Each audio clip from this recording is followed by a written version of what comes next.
जय हिंद, जय भारत, वंदे मातरम। मैं रविंद्र फौजी। साथियों, सबसे पहले तो जो आपने ये छोटी सी क्लिप देखी, हमारे देश के माननीय प्रधानमंत्री बीजेपी गवर्नमेंट ने 8वें पे कमीशन की घोषणा कर दी है, जो कि 2026 1 जनवरी से लागू होगा।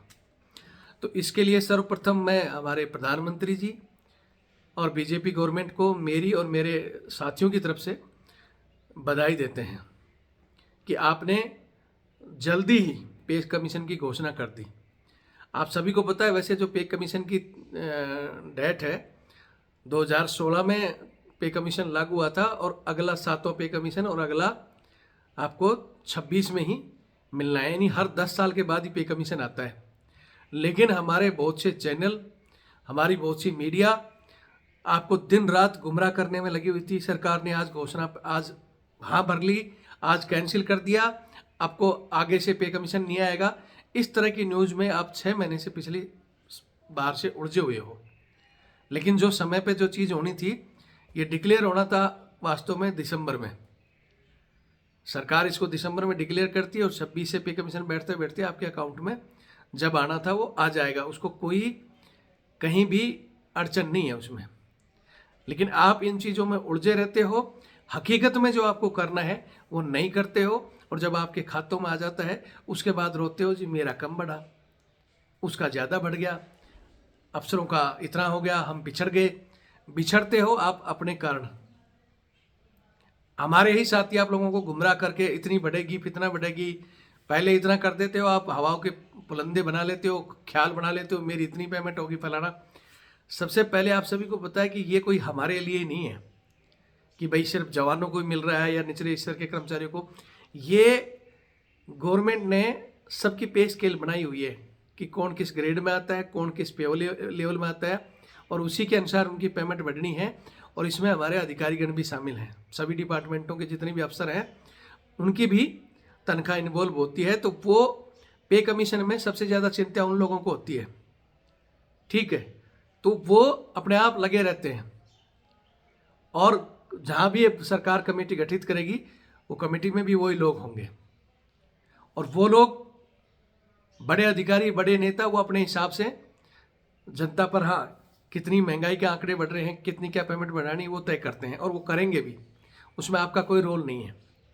आप प्रधानमंत्री जी से क्यों नहीं अपील करते, आप क्यों नहीं चिट्ठी लिखते कि उस वेतन आयोग के अंदर हमारे जवानों की तरफ से भी कोई प्रतिनिधि हो, बाकी जितने भी डिपार्टमेंट हैं उनके निचले स्तर के कर्मचारी भी हों, ताकि वो भी अपनी बात रख सकें, ताकि आपको भी पता चले कि सरकार के सामने ये कौन सा खेल खेलते हैं कि इनकी पेमेंट आसमान छू जाती है और हमारी सड़क ज़मीन से 10 कदम ऊपर भी नहीं बढ़ पाती है। ये लेक्चर देंगे, चाहे नेता हो चाहे बड़े अधिकारी, कि हम ये कर रहे हैं, वो कर रहे हैं, हाई टेक्नोलॉजी लेकर आ रहे हैं, विदेशों की तर्ज पर ये कर रहे हैं। लेकिन विदेश में जहाँ सैलरी का जो अंतर है वो सामान्य सा अंतर है। बाकी कई जगह तो चेयरपर्सन पर की कम और ग्राउंड में काम करने वाले की ज़्यादा है। लेकिन हमारे यहाँ चेयरपर्सन और जो सोफे पर बैठकर आराम से सो भी रहा है उसकी ज़्यादा होती है, ग्राउंड में जो मर रहा है उसकी सैलरी कम होती है। कोई इस चीज़ पर आवाज़ नहीं उठाता। आपको बस कुछ छींटे मिल जाते हैं, उसी की खुशी पूरा देश। अभी मैं आपको वीडियो दिखाऊंगा जिसमें लोग आज ही हमारी बढ़ी धन्यवाद दे रहे हैं, और बस आप इतना ही सोचते हो जितना आपको मिलता है। वास्तव में हमने कई बार, हमारे खासकर बाकी लोगों तो क्या समझाया, अपने जवान को, हर लोगों को हमने समझाने की कोशिश किया कि आप अपने सम्मान के लिए लड़ो। आज भी हमारे जवान इनके घरों में गुलामी कर रहे हैं, उसकी कोई आवाज़ उठाना ही नहीं चाहता। हमारे कुछ ऐसे लोग हैं कि चाहे कच्छा धुलवा लो, पुटी तक साफ करा लो, तनख्वाह बढ़नी चाहिए, तनख्वाह डबल हो जाए, कुछ भी कर लेंगे, ठीक है। कंधों पर स्टार लगाकर हमारे जयसो साहब घास काटने के लिए तैयार हैं। क्या कभी किसी लेफ्टिनेंट को देखा? फिर आप बात करते हो कि हमारी गजेटेड ऑफिसर हैं हम, हमारी सैलरी इतनी कम क्यों रह गई? आप अपने कर्म देखो ना जी। हम तो डेमो दे रहे हैं, क्या कभी किसी अफसर को डेमो देते हुए देखा, घास कटिंग का, झाड़ू लगाते हुए का? क्यों? वो अपने रिस्पेक्ट को, अपने ईगो को फर्स्ट में रखते हैं, और इसीलिए सरकार और जो वेतन आयोग देखता है कि हाँ इसका स्टैंडर्ड क्या है और हमारा स्टैंडर्ड क्या है। मैंने कई बार एक छोटी सी कहानी बताई थी, आज भी बता देता हूँ। जब अंग्रेज सरकार थी और भारतीय जवान और अंग्रेज जवान की पेमेंट को, कि भाई इनको कैसे कैसे पेमेंट दी जाए और कैसे इनका खर्चा चलता है, तो उस समय दोनों जवानों को शुरू में 1-1 रुपया दिया गया था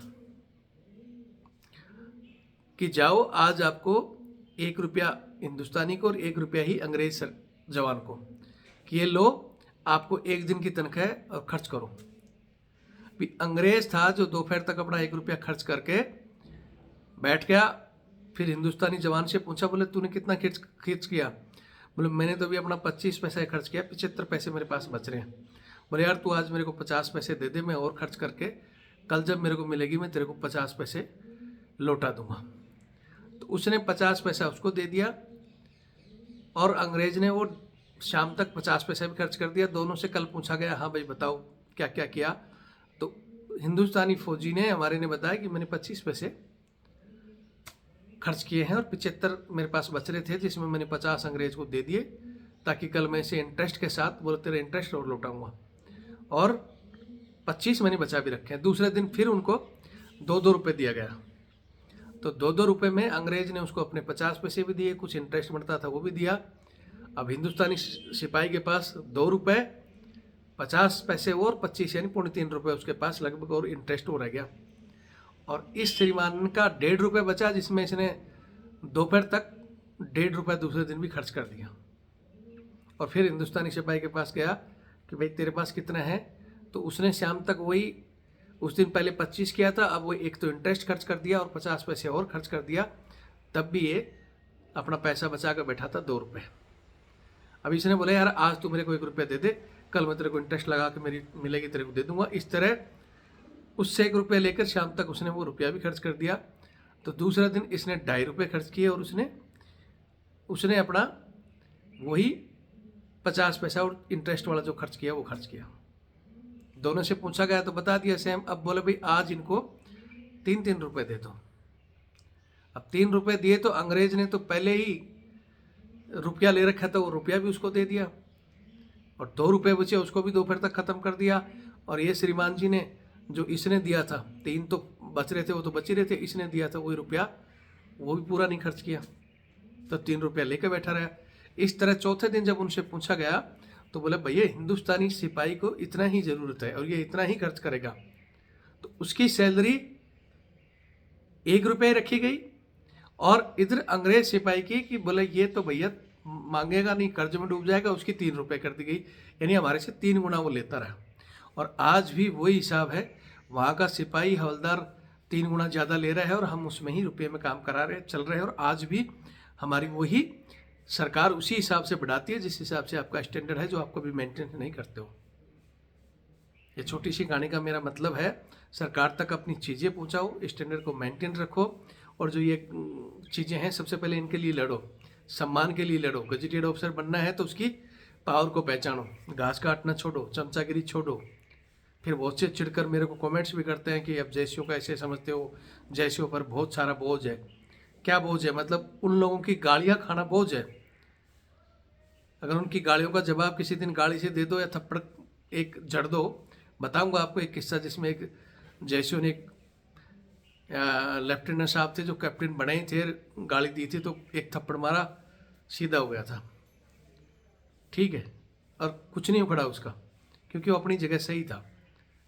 जब आप अपनी जगह सही रहोगे, ये गालियों का बोझ नहीं लेकर स्टैंडर्ड अपनी ड्यूटी करोगे, गजेटेड ऑफिसर का काम करोगे, तो सैलरी भी बढ़ेगी, जवानों का भी आप कुछ कर सकते हो।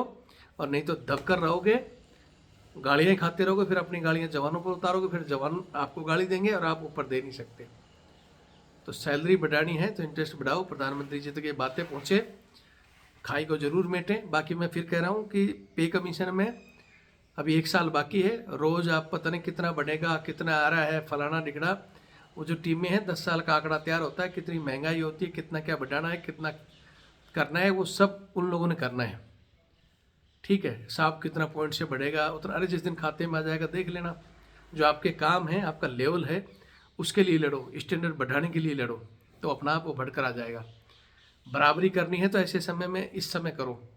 इस समय तुम्हारी सिर्फ नज़र, बोलते हैं ना कि अर्जुन की तरह मछली की आंख पर होनी चाहिए, लेकिन आप सारा देखते हो, साहब पेड़ है, कैरियाँ अटकी हैं, सारी चीज़ देखते रहोगे तो फिर उसी हिसाब से आपको मिलता है। बाकी वीडियो देखें, शेयर करें, और ठीक है जो मिल रहा है उसमें खुश रहें। जय हिंद, जय भारत, वंदे मातरम।